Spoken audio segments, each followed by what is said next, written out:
Il existe des vies qui ressemblent à des gouffres. On se penche au-dessus et le vertige nous saisit. Non pas parce qu'elles sont lointaines, mais parce qu'elles touchent en nous quelque chose que nous refusons de voir. En 1866, dans le village de Chovsk, en Russie, naît un enfant comme il en est des millions. Siméon Antonov.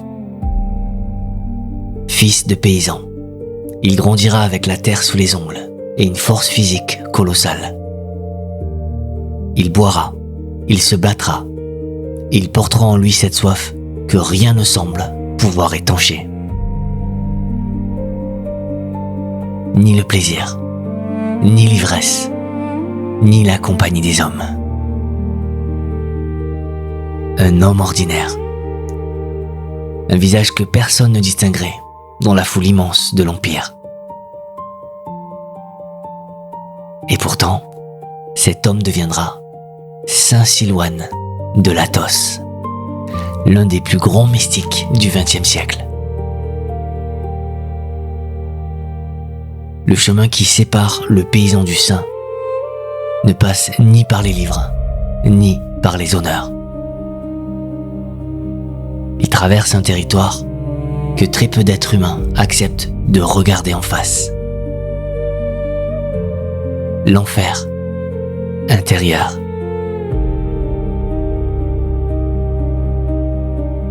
Celui qui n'a pas besoin de flamme parce que l'absence de lumière suffit. Silouan écrira dans ses cahiers, bien des années plus tard, « Mon âme te connaît, ô Seigneur. Mais comment pourrais-je te décrire ? Elle était dans l'enfer des souffrances. Elle a crié vers Dieu. Et le Seigneur l'a entendu. »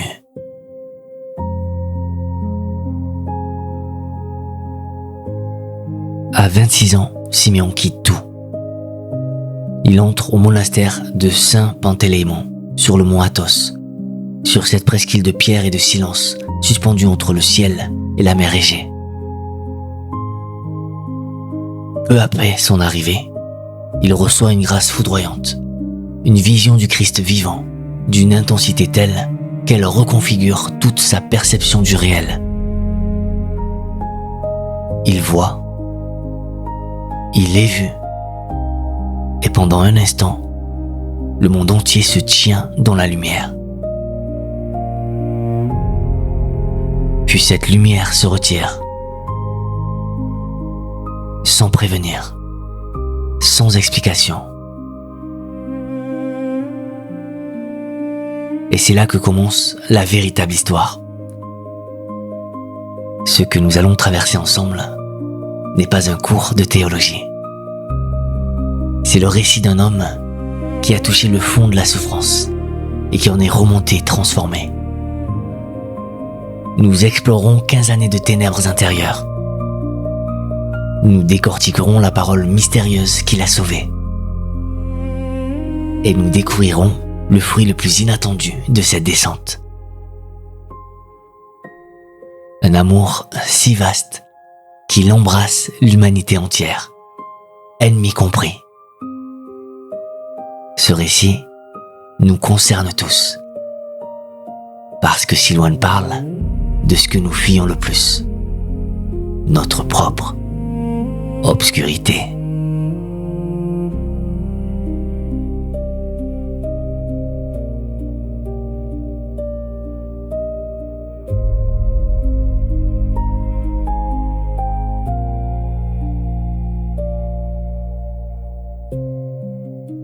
Pour comprendre ce que Silouan a traversé, il faut d'abord mesurer ce qu'il a perdu. La grâce qu'il reçoit à l'Athos n'est pas une idée, ce n'est pas une émotion pieuse, c'est une présence. Une irruption du divin dans tout son être, corps, souffle, regard. Il ne pense pas Dieu, il le voit. La lumière entre en lui, comme l'eau entre dans la terre assoiffée. Et pendant un instant, tout ce qu'il croyait savoir se dissout dans une évidence sans parole. Puis cette présence se retire. Et c'est précisément parce qu'il a goûté cette plénitude que son absence devient insoutenable. Celui qui n'a jamais connu la lumière peut vivre dans une ignorance tranquille. Mais celui qui l'a vu, ne serait-ce qu'un instant, et qui la perd, celui-là connaît une souffrance que les mots peinent à porter. Silouan lui-même trouve une image pour le dire. Il parle d'Adam chassé du paradis. Il écrit « Adam pleurait et ses larmes coulaient sur sa face et sur sa poitrine et sur la terre et toute la création pleurait avec lui. »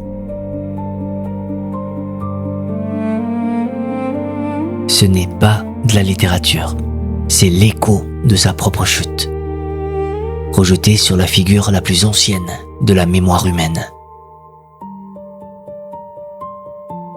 Ce qui suit cette perte dure 15 ans. 15 années de ténèbres intérieures. Silouan est assailli par ce que la tradition monastique appelle les démons. Des forces qui prennent la forme de pensées de désespoir, d'un sentiment d'abandon si profond qu'il ressemble à la mort de l'âme. La tentation qui le harcèle n'est pas un péché visible, c'est le désespoir lui-même, la conviction que Dieu l'a rejeté, que la grâce ne reviendra pas.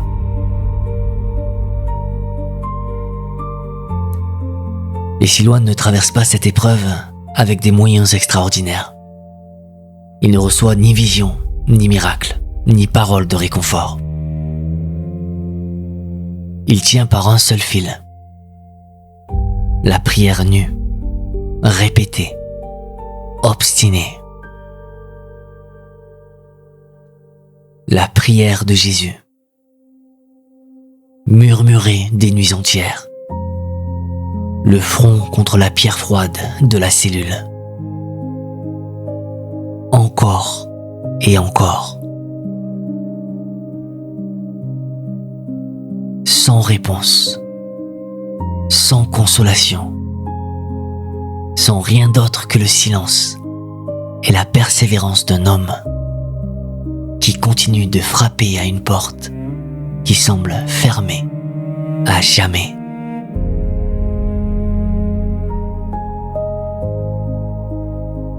Cette image parle à quiconque a traversé la nuit. La dépression, le deuil, la perte de sens. Ce moment où l'on met un pied devant l'autre sans savoir pourquoi, sans garantie que la lumière reviendra un jour. Mais la tradition dans laquelle Silouan s'inscrit ne voit pas cette nuit comme un accident. Elle y reconnaît un processus de purification. La grâce initiale avait été donnée gratuitement, comme un cadeau que l'on offre à un enfant. Mais l'homme doit apprendre à ne pas s'en croire propriétaire. Le retrait de la lumière révèle l'orgueil le plus dangereux qui soit, celui de l'âme qui croit mériter ce qu'elle a reçu. C'est dans cette impuissance totale que Silouan fait sa première grande découverte. L'obstacle véritable à la grâce n'est ni le péché grossier, ni la tiédeur. C'est l'orgueil spirituel. Cette tendance invisible à placer le moi au centre de tout, même de la prière. Et cet orgueil ne cède pas devant la volonté. Il ne cède que devant l'impuissance. La découverte vécue, dans la chair et dans les os, que l'homme ne peut rien par lui-même. Silouane le formulera dans une phrase d'une densité rare, rapportée par son disciple, l'archimandrite Sophronie Sakharov.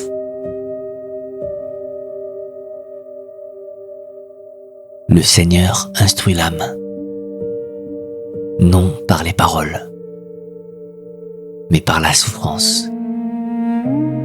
Il donne d'abord la grâce, et puis la retire, pour que l'âme apprenne l'humilité. 15 ans dans le noir, pour qu'une seule graine prenne racine. L'humilité. Mais comment survit-on à 15 ans d'enfer intérieur? Quelle parole peut rejoindre un homme au fond de ce gouffre?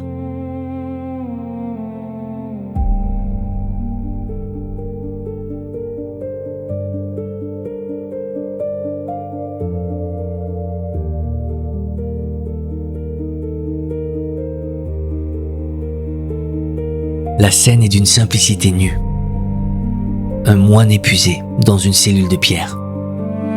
Des années de combat derrière lui. Et devant lui, rien qu'il puisse distinguer. Il s'adresse à Dieu avec la franchise des hommes qui n'ont plus rien à perdre. Pourquoi ne chasses-tu pas les démons qui me tourmentent? Et la réponse vient. Brève, tranchante, inattendue. Tiens ton esprit en enfer et ne désespère pas.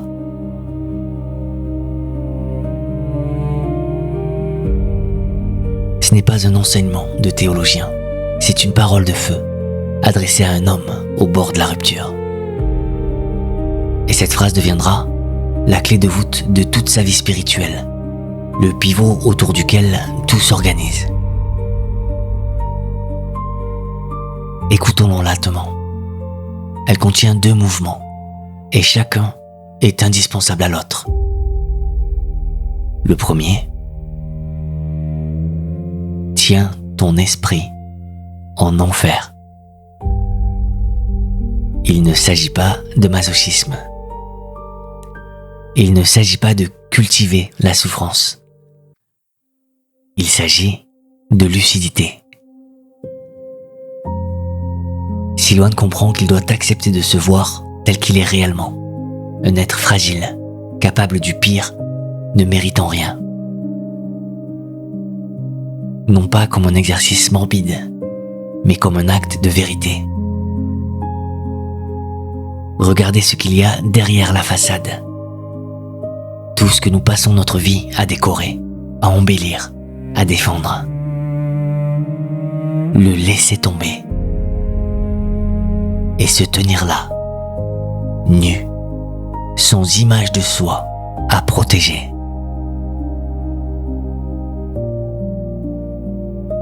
Ce geste possède une dimension que Silouane découvre par l'expérience.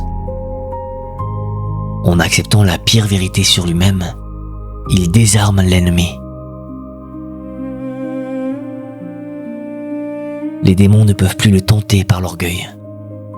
Il ne se reconnaît aucune grandeur. Et ils ne peuvent plus le faire tomber par le désespoir. Il a déjà regardé l'abîme. L'ennemi perd ses 2 armes. Dans notre époque, obsédée par la mise en scène de soi, cette parole est une bombe silencieuse. Elle dit: la force ne vient pas de la façade. Elle vient de ce qu'il y a derrière, quand on accepte enfin de le regarder. Mais le second mouvement est tout aussi essentiel. Et ne désespère pas. C'est ici que le chemin de Silouane se sépare du nihilisme et de toute philosophie qui s'arrête au constat de la misère. L'homme se sait perdu, mais il espère quand même. Non parce qu'il a des raisons humaines d'espérer. Il n'en a aucune. Mais parce que la miséricorde de Dieu dépasse tout ce que l'homme peut comprendre. Ce paradoxe crée un espace intérieur d'une qualité unique. L'humilité empêche l'orgueil. L'espérance empêche le désespoir. Et entre ces deux abîmes, dans ce couloir étroit, la grâce circule. Silouane appelle ce lieu le cœur, le point où l'homme cesse de fuir et où Dieu cesse d'être une idée.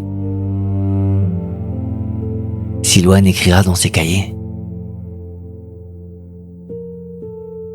l'âme humble ne tombe ni dans l'orgueil, ni dans le désespoir. Elle chemine entre ces deux abîmes et demeure dans la paix.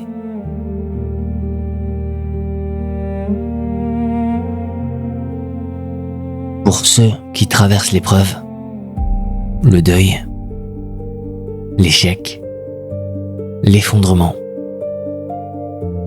cette parole offre quelque chose que ni la pensée positive, ni le stoïcisme ne proposent.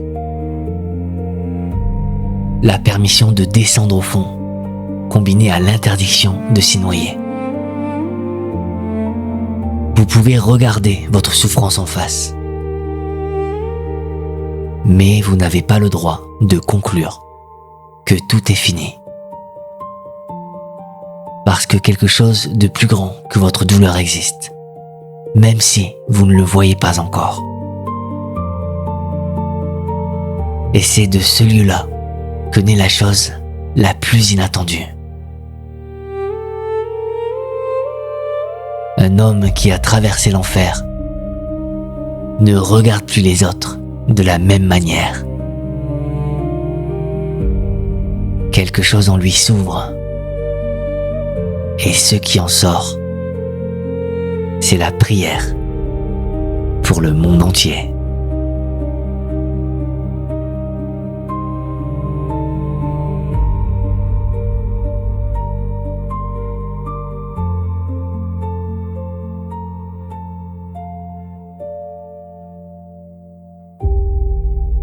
Voici le paradoxe le plus saisissant de la vie de Silouane. Cet homme qui a passé des années dans le combat et la solitude la plus radicale n'en sort pas replié sur lui-même. Il en sort ouvert. Ouvert comme une blessure qui, au lieu de se refermer, devient une porte. Celui qui a touché le fond de sa propre misère ne juge plus personne. Silouane ne prie pas pour les pécheurs depuis les hauteurs de sa vertu. Il prie depuis sa propre faiblesse reconnue. Il sait que tout homme est capable du pire, parce qu'il a vu cette capacité en lui-même. Et cette lucidité ne le conduit pas au mépris. Elle le conduit à la compassion. C'est un renversement complet. On ne prie pas pour les autres parce qu'on est meilleur qu'eux. On prie pour eux parce qu'on est exactement comme eux et qu'on le sait.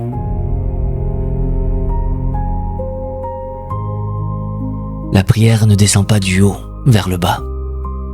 Elle monte du bas, de cet endroit commun où tous les hommes se rejoignent dans leur fragilité.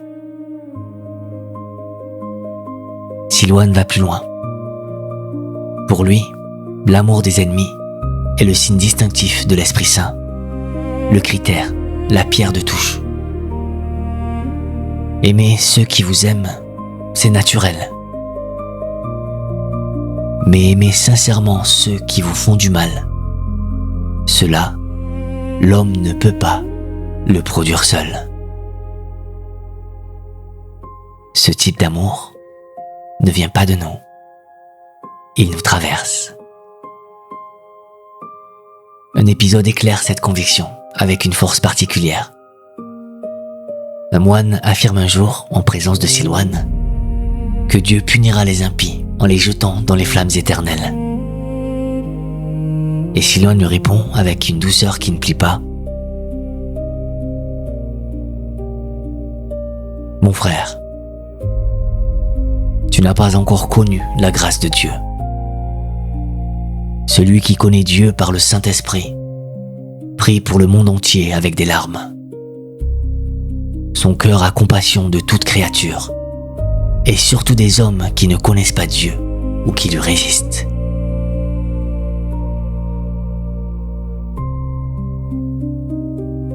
Entendez bien ce qu'il dit.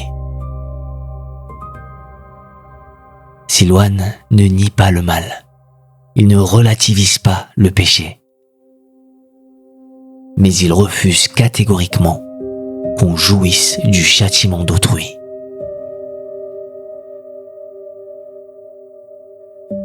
Celui qui a vraiment goûté l'amour divin ne peut pas supporter la pensée que quiconque souffre éternellement, fût-ce le pire des hommes. L'amour interdit cette jouissance. Il la rend physiquement impossible. Et cette prière ne connaît pas de frontières. Pour Silouane, le moine ne fuit pas le monde, il le porte.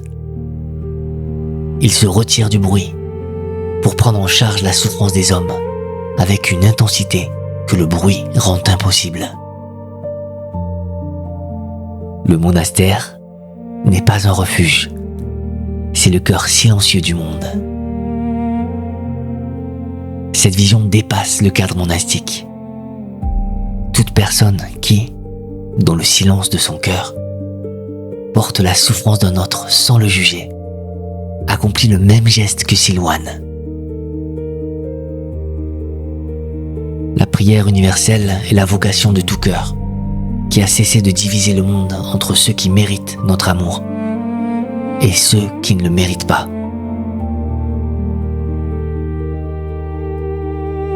Dans un monde fracturé par les oppositions et les tribus numériques, Silouane trace une troisième voie. Ni le relativisme qui renonce à la vérité, ni le fanatisme qui renonce à l'amour. Tenir la vérité d'une main et l'ennemi avec tendresse de l'autre. C'est d'une exigence presque insoutenable. Et c'est pour cela que Silouane insiste. Cette exigence nécessite la grâce. Il écrira dans ses cahiers avec cette simplicité qui lui est propre. L'Esprit Saint enseigne l'amour de l'ennemi, de sorte que l'âme a compassion de lui, comme de son propre enfant.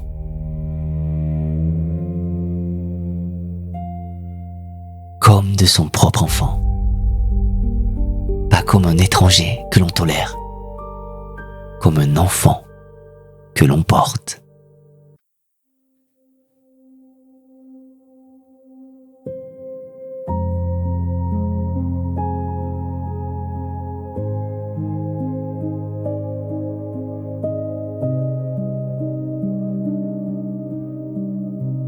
Nous voici au terme de ce voyage. 3 mouvements et un seul geste. La nuit brise l'orgueil. La parole du Christ donne la clé pour habiter cette brisure sans y mourir. Et de cette humilité radicale naît un amour qui ne divise plus, un amour qui embrasse tout jusqu'à l'ennemi. Silouane ne laisse pas de méthode, il témoigne. Sa vie dit ceci: c'est en descendant que l'on s'élève. C'est en acceptant sa propre obscurité que l'on devient capable de lumière pour les autres. Ce qu'il nous lègue, c'est une invitation.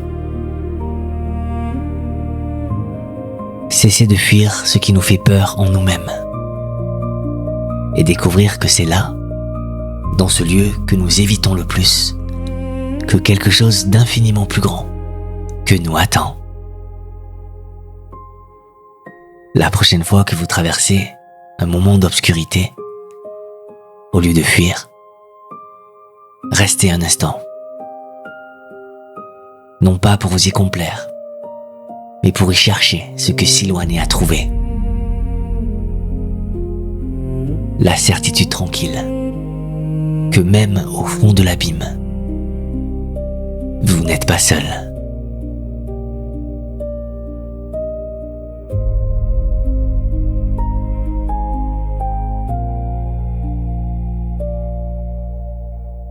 Vous qui avez écouté ce récit jusqu'au bout, vous avez accordé votre attention à ce qui ne se voit pas, à ce qui ne fait pas de bruit, à ce qui ne se monnaie pas. Ce geste discret, ce simple fait d'avoir écouté, est peut-être déjà, à sa manière, une forme de prière. Merci d'avoir marché avec moi.